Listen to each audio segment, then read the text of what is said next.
By no means are we Reconstructionist experts. So you're going to learn this with us. So I hope you join me and my three guests. I just have a show on everything strange and unexpected in our reality.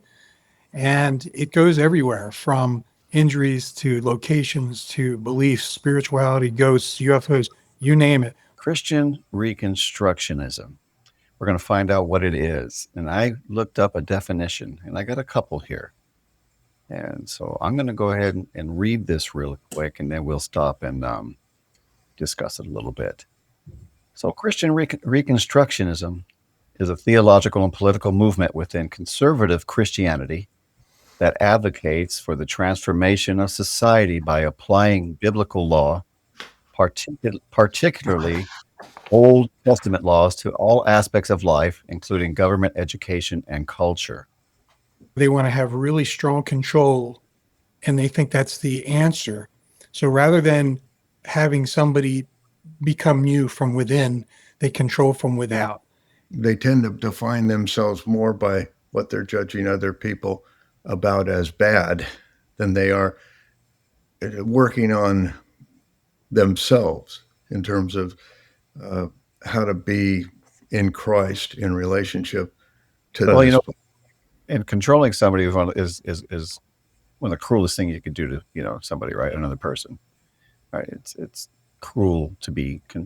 If you've ever felt controlled by anybody, and I have, I know what that feels like to be controlled, or at least somebody to try to wield, impose their will on you. Only through the establishment and enforcement of Old Testament civil law can America and the world be saved from destruction. To me, that's the real question: is how intrusive should our civil laws be on our daily activities? And I tend to lean more libertarian. I would like as little government in my daily life and activities as possible. The fact is that the Bible is a story of how not to go about it. In a sense, it's a series of blunders, of failures, ordinary people who started out with a good idea and then bumped into their own little. As I was listening to Jordan Peterson the other day, and he used a term, he called it primal narcissism. And what he was talking about is that we're, as flesh, we're born with a priori, which is the self, over anything that comes. It's this self-preservation that we have, our instincts as animals, essentially. You give freedom to somebody or something that you love, or you can take an unruly kid, take him out to the outskirts of town and stone him to death. Sometimes you feel like doing that, but can't do that. So I'm hearing rule, dominion, oppression, using the Old Testament law, and I'm not seeing grace and love and everything. Now, I'm sure, how long would it take for this to turn into a theocratic crackdown on its citizens due to the cruelty of evil men who rule with an iron fist in the name of God? Right. I don't care how much you love Jesus. Critics argue that CR's push for biblical law threatens religious freedom, pluralism, and democratic principles, potentially leading to a repressive theocracy. Duh.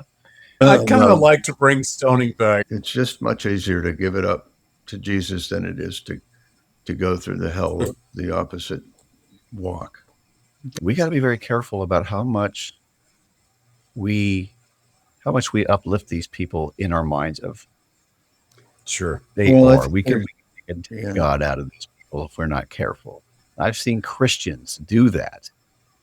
If you're not governed by God, you're going to hell. The Christian is not to be obligated to enforce the law on the citizenry. God said, I will judge, I will repay. This isn't just theocracy.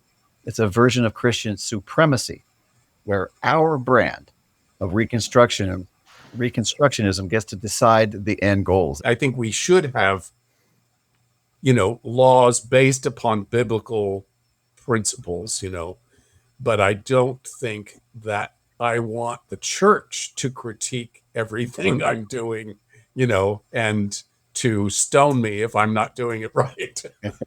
That by the law she would have been stoned to death. And he Yeah. brilliant when he looked at them and say, well, hey, which one, if any of you in this crowd is without sin, hey, by all means, put her to death. I think like euthanized even, because they're that evil or have done some atrocious things that they've lost the right to dwell amongst the rest of the citizenry. Let's stop trying to eliminate God, Christ, the Bible, all of it.